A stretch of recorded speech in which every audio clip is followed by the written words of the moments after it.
ประเทศไทย What do you think of when you hear that name? You might have thought of the backpackers, party culture and cheap prices. But what if I told you there was a side no one ever taught you about? A side many tourists miss, and a side I'm willing to share with you if you stay for the ride.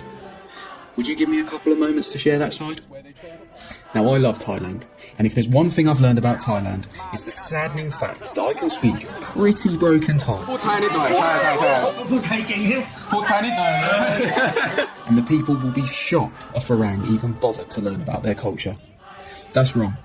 So in an effort to change people's view on Thailand just being a fun place to get effed up or even in an adventurous book a boring backpacker location full of drunks, Iris and I embarked on a huge journey to the tip of the southern regions that are currently in a no-travel state to share a very uncovered side of Thai history. So what do you say? Come along with us on a journey all the way to the very tippy-tip of the south to learn about the Thailand they never taught you about. What stands behind me is Anusawari Heng Chaichana. In English, that means Victory Monument, and it was erected to commemorate the Thai victory against the French. In 1940 to 1941, there was a war with France, where Thailand would reclaim some territories that the French started to take in about 1893. They took Laos from Thailand, and then in about 1907, they took Battambang and Siem Reap. Now, Thai-Franco War was fought to regain some of these territories and is arguably one of the biggest reasons that Thailand joined the Japanese alliance in World War II. So, off we go on our journey. I've got to go get a train to our first stop, which was one of the points that the Japanese invaded Thailand first, shortly after this happened. You'll find out why in a minute. But first, let's go get this train. There she is. What goodies do you get us? Protein shakes, which were the same ones from the other shop. Oh no. I know. Could go get them water. Yeah, your wallet is like. Alright, let's go. We got 10 minutes. I was literally going to ask if you wanted to go, but you haven't said anything from the trolley, dear. Or take the lot. What's that from?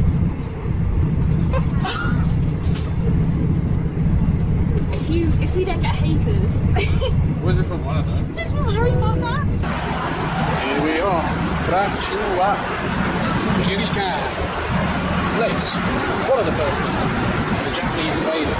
We're going to find a hotel and then go on to that spot where the Japanese first invaded the beach. Only aircon. Only aircon. Ah, okay. How much? 550 baht. สวยมากที่นี่ไหม สวยมาก สวยมากใช่ สวยมาก ที่นี่สวยมากประจวบคีรีขันธ์สวยมากผมไม่เคยไปที่นี่มาก่อน โอ้ไม่เคยมา ไม่เคยมาผมยังเรียนภาษาไทยแต่ผมชอบเลยผมอยากเรียนเกี่ยวกับประวัติศาสตร์ โอ้ ที่นี่ประเทศญี่ปุ่นสงครามกับประเทศไทยไหม ใช่ ใช่ได้ไหม เก่งมาก สวยมาก Just come from the hotel. Look what we found right here. A little statue to maybe what looks like a Thai soldier stabbing some of that air. Now I can read Thai a little bit, but I cannot read this. So I don't think I'm going to get very far with this. But we're heading down to the beach now to go check it out because I want to show you what the beach is like, and then we're going to head on to the Royal Air Base, where it's one of the first places, like I said, Japan invaded. And interestingly as well, that I didn't know until the other day, was the British were getting a little bit scared during World War II. So the British tried to use Myanmar, the troops from Myanmar, to invade on the east, or the west. Never eat shredded wheat. West. On the west of Thailand. And the Royal Thai Police managed to hold them off until, well, you'll find out after we've seen this beach. Oh. King Greg! Wow! What's this place? Wing 5 headquarters. So this is the new Royal Air Force Base. The old Royal Air Force Base is where they invaded. Which is what we're trying to get to now. Check it out, let's go in and have a look. Whoa. Check it out. Wow.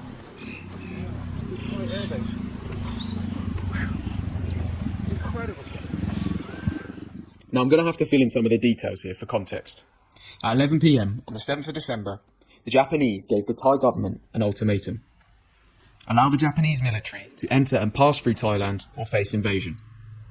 The Thais were given only 2 hours to respond, and with no reply from the leader, Theben Songkhram, the Japanese pressed forward.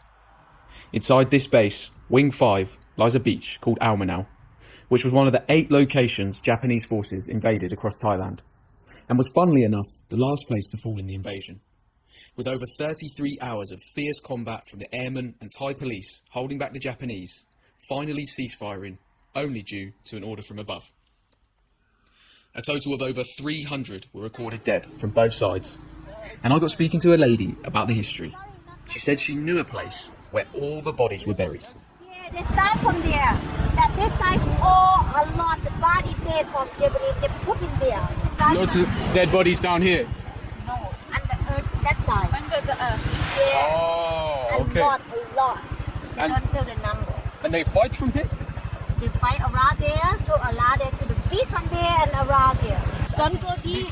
Don't go deep because we see so many times like that. Not kidding, sir. Spider, snake. Snake. Oh, snake here. They eat like monkey or human. Down here, she said they've buried tons and tons of Japanese bodies. It's where they buried them, down here in this swamp. And it looks like there's some kind of monument over there to go see it. Oh, that is pure swamp, man. There's a bit over here I really want to see. I was wondering if that was going to be quicksand or something. And I was going to get sucked up.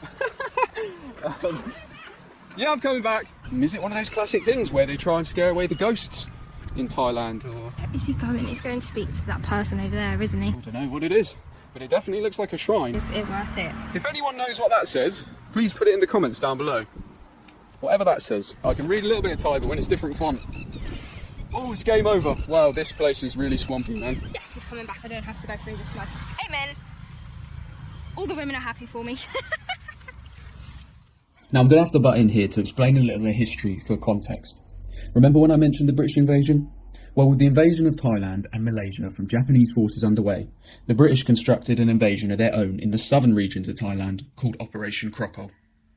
This would use Punjab troops from Burma to advance to a place the British commanders called the Ledge, just outside a small town called Patong. One of the most incredible displays of bravery from Thai police happened here, holding off the invasion for 5 hours with no armed forces aiding them. Once the British had broken through, the idea was to blow it up, the ledge that is, so that the Japanese couldn't pass through to Burma, but it failed. By the first day of this operation, Japan had already taken Thailand, and an agreement for Thailand to join the Japanese war efforts was signed.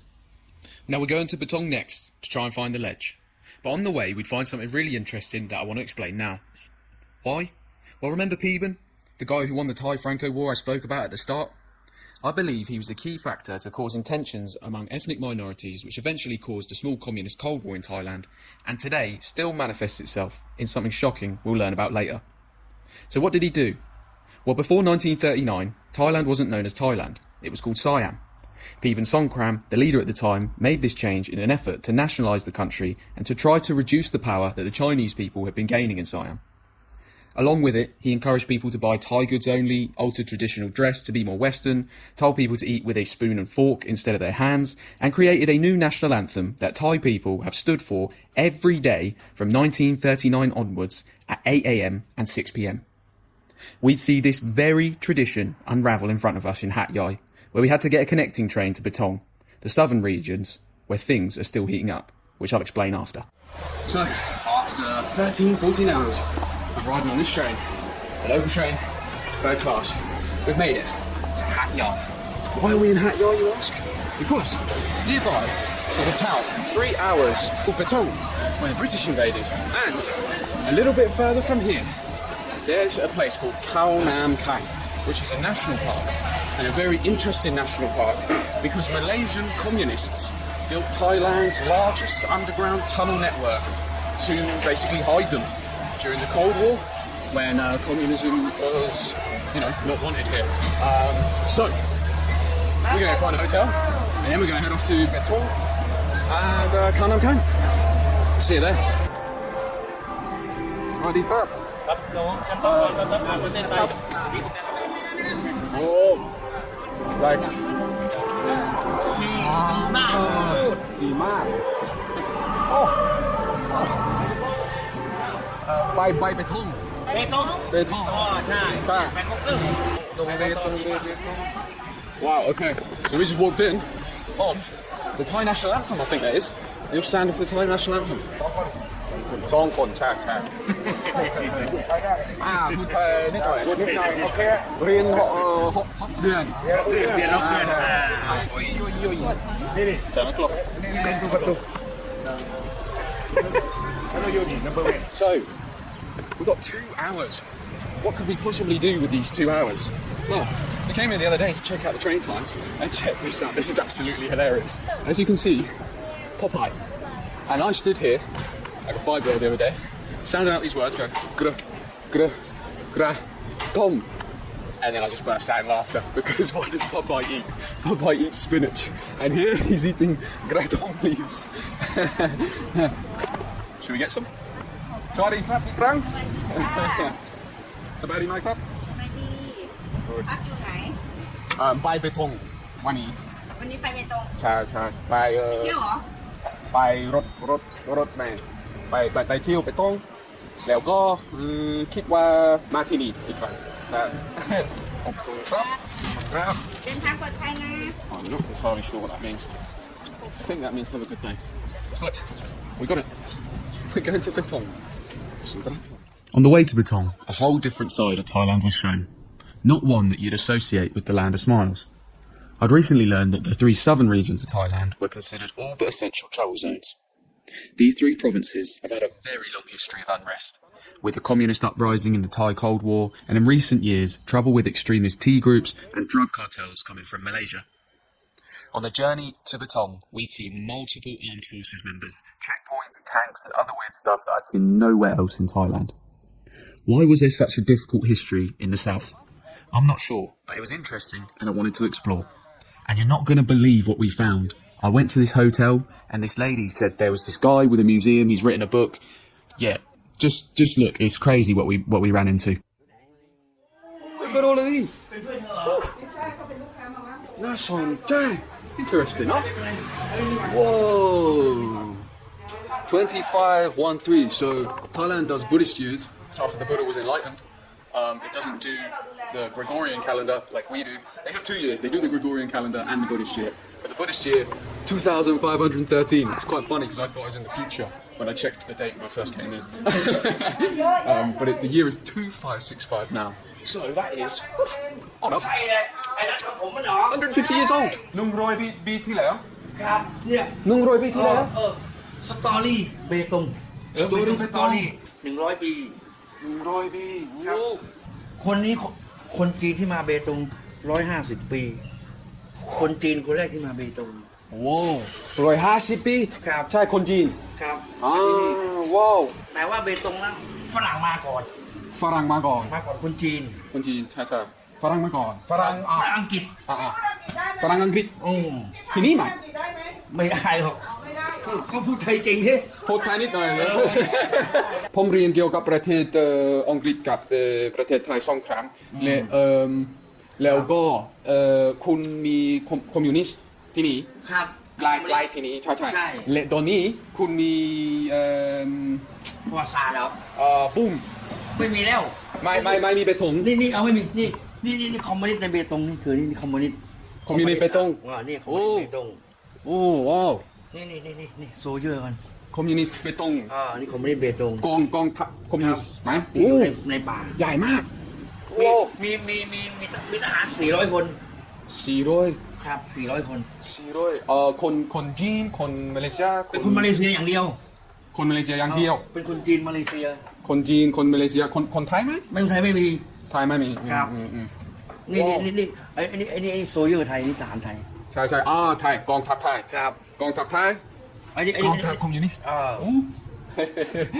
ว้าวเลตัวนี้คอมมิวนิสต์ไม่มีนะใหญ่ๆบอมใหญ่ๆอยู่ที่คอมมิวนิสต์ค่ายคอมมิวนิสต์ลูกระเบิดใหญ่ๆไอ้นั่น เอาระเบิดที่มัน ใช่ใช่เรามีรูปเรามีโฟโต้อยู่โอ้ เพราะว่า บิ๊กบอม บิ๊กบอมมันที่มาบอมมัน So just a quick cut in here. I can't find anything about this online. She said World War II, but the most close thing to World War II is the Malayan emergency. So it's either that, or me and my Thai friend found this article where they found a bomb in Baton very recently from Chinese communists.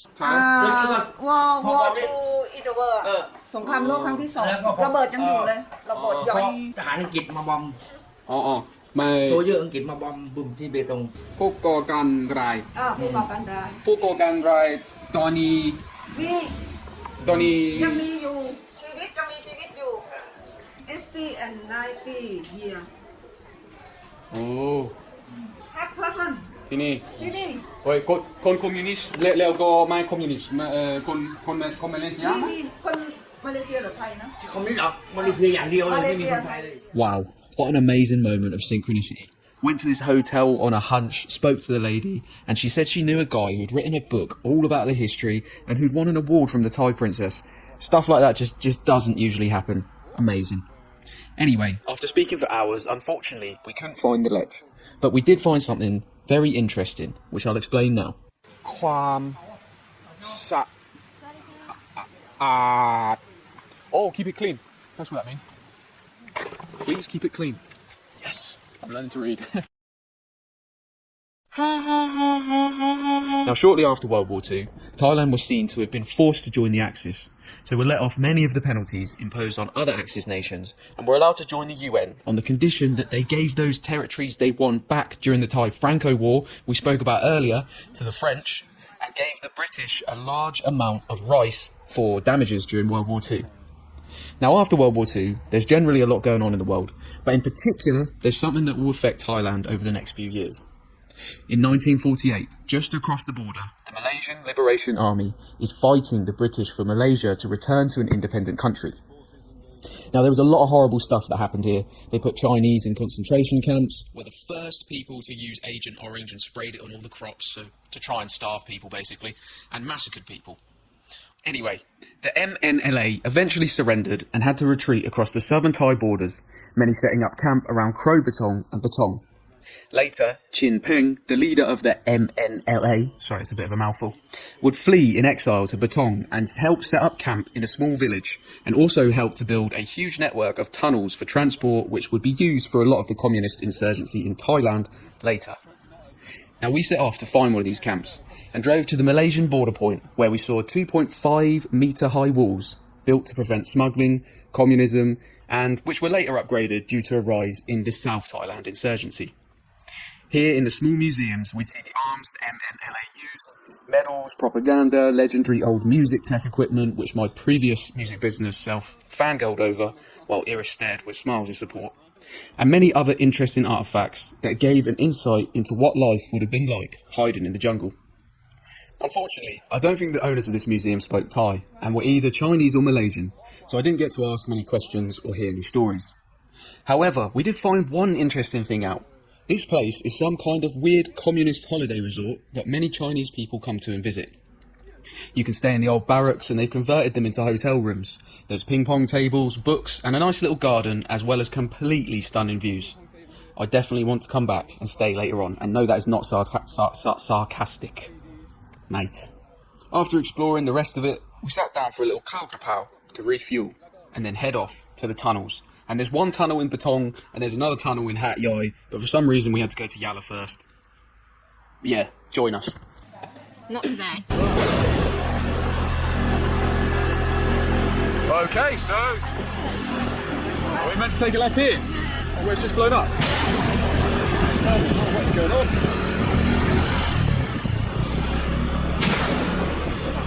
It's kind of bloody hell, what is that? We made a good doggy friend. Hello. Right outside the tunnels, huh? Look at my leg for something. I'm not entirely sure what. Yeah. Hello. Say hello to you, yes, huh? Yes, what the crap it is?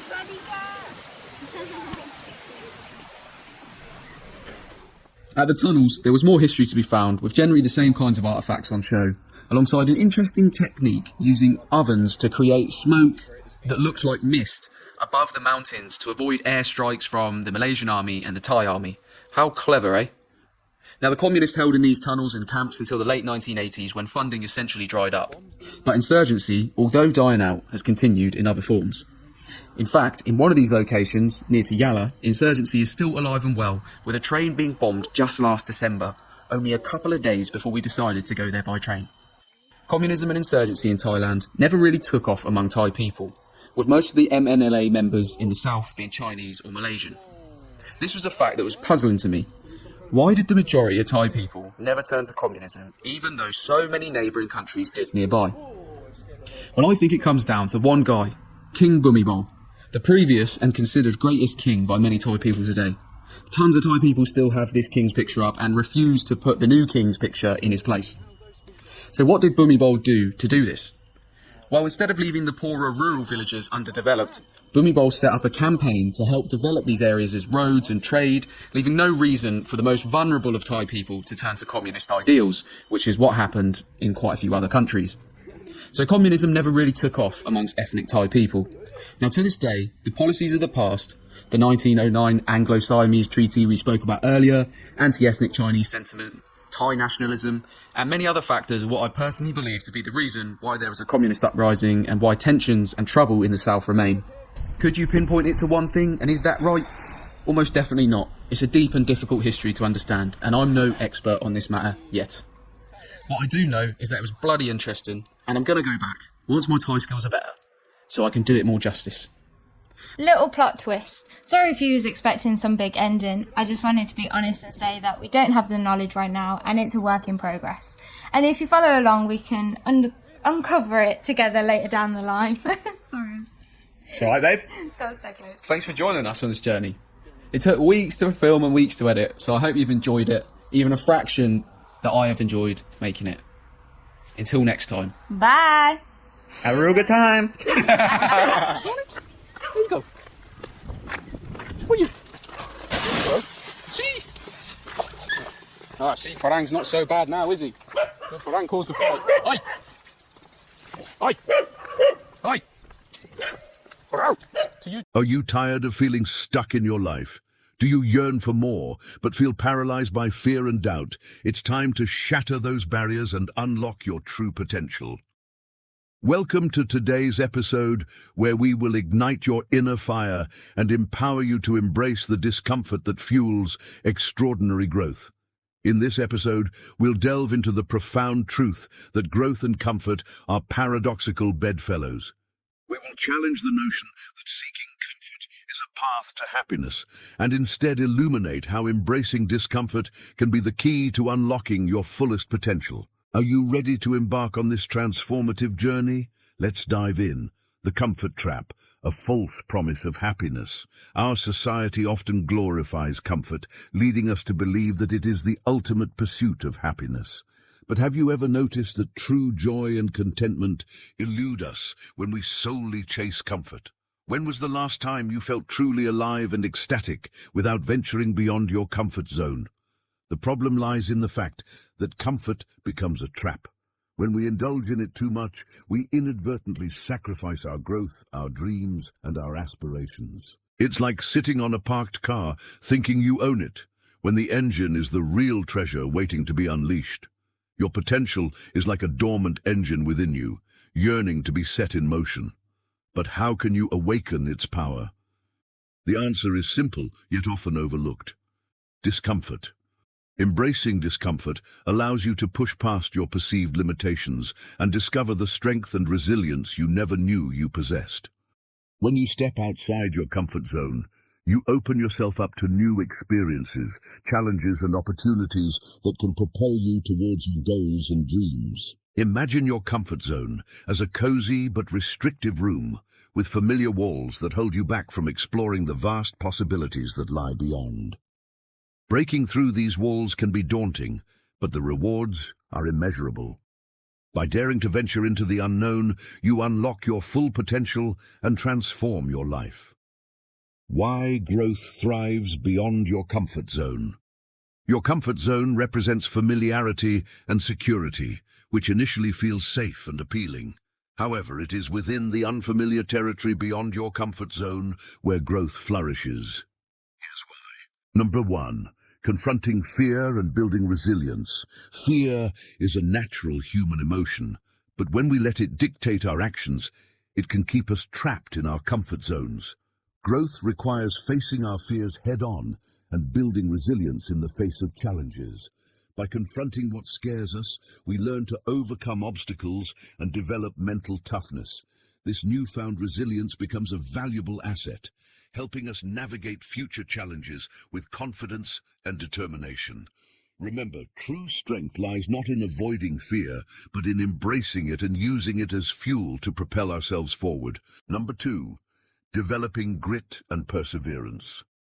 Grit and perseverance are essential qualities for achieving long-term success. When we push beyond our comfort zones, we cultivate these traits by exposing ourselves to setbacks and learning from them. By embracing challenges, we develop the mental fortitude and determination to stay committed to our goals, even when faced with adversity. This resilience enables us to bounce back quickly from setbacks and persevere until we reach our desired outcomes. Number 3, enhancing creativity and innovation. Comfort zones limit our creativity because they restrict us to familiar and predictable situations. Growth, on the other hand, encourages us to explore new perspectives and think outside the box. When we venture into unfamiliar territory, our minds are forced to come up with innovative solutions to unfamiliar problems. This process expands our creative horizons and allows us to see things in a whole new light. Embracing growth opportunities can lead to groundbreaking ideas and innovative solutions that we would have never discovered within the confines of our comfort zones. Number 4, increasing self-confidence and self-esteem. One of the most significant benefits of pushing beyond our comfort zones is the boost it provides to our self-confidence and self-esteem. When we challenge ourselves and accomplish new things, we gain a sense of pride and belief in our abilities. As we expand our comfort zones, we confront fears and weaknesses, proving to ourselves that we are capable of more than we initially thought. This newfound confidence radiates into other areas of our lives, empowering us to take on new challenges and pursue our dreams with greater conviction. Number 5, achieving personal fulfillment and growth. Ultimately, pushing beyond our comfort zones leads to personal fulfillment and growth. When we challenge ourselves, we align our actions with our deepest values and aspirations. As we break through barriers and achieve new milestones, we experience a sense of satisfaction and contentment. This journey of growth and self-discovery allows us to become the best versions of ourselves and live lives that are true to our passions and purpose.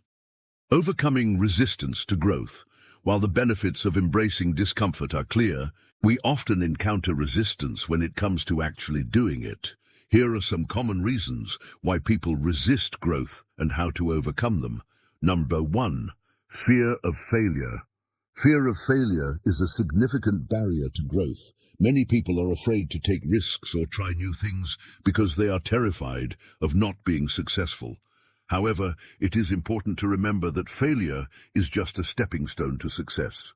Every successful person has experienced their fair share of failures. Instead of fearing failure, we must learn to embrace it as an opportunity for growth and learning. Reframe your perspective on failure. See it as a chance to learn and improve rather than a setback. Number 2, comfort and familiarity. Humans are creatures of habit and comfort. We often resist change and prefer to stick to what is familiar and safe. However, growth occurs when we step out of our comfort zones and embrace the unknown. To overcome this resistance, we must learn to be comfortable with being uncomfortable. Start by setting small goals that push you slightly beyond your current comfort zone. Gradually build up your tolerance for discomfort and celebrate your progress along the way. Number 3, lack of self-belief. If you don't believe in yourself, you will never fully embrace growth. Many people hold limiting beliefs about their abilities and potential.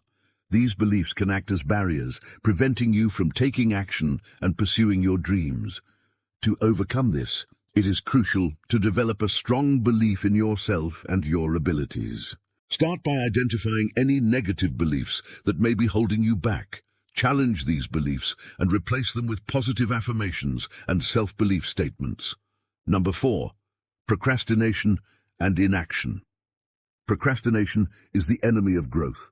Many people put off taking action towards their goals and dreams, often due to fear or lack of motivation. To overcome procrastination, you must learn to take action and be persistent. Start by breaking down your goals into smaller, more manageable tasks. Set deadlines for each task and hold yourself accountable. Celebrate small victories and use them as motivation to keep moving forward. 5. Lack of support and understanding. Sometimes our resistance to growth stems from a lack of support from others. Friends, family, or colleagues may not understand our goals and aspirations, which can discourage us from pursuing them. If you face this challenge, it is essential to seek out communities and groups that support your growth and development. Connect with like-minded individuals who understand your journey and can offer guidance and encouragement.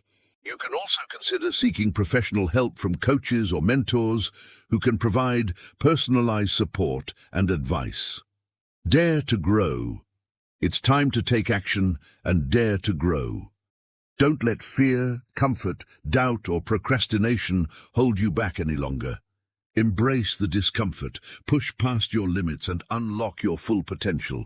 Remember, the rewards of growth far outweigh any temporary discomfort.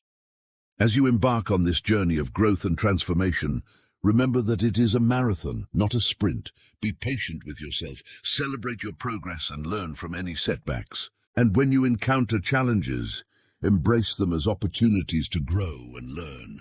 With each step you take outside your comfort zone, you will become stronger, more resilient, and more capable than ever before. We hope this episode has inspired you to embrace discomfort and unlock your full potential. Now we want to hear from you. What steps will you take to start growing beyond your comfort zone? Share your thoughts in the comments below. And don't forget to subscribe for more empowering episodes. Thank you for joining us on this transformative journey. Until next time, go forth and embrace the discomfort that will lead you to extraordinary growth.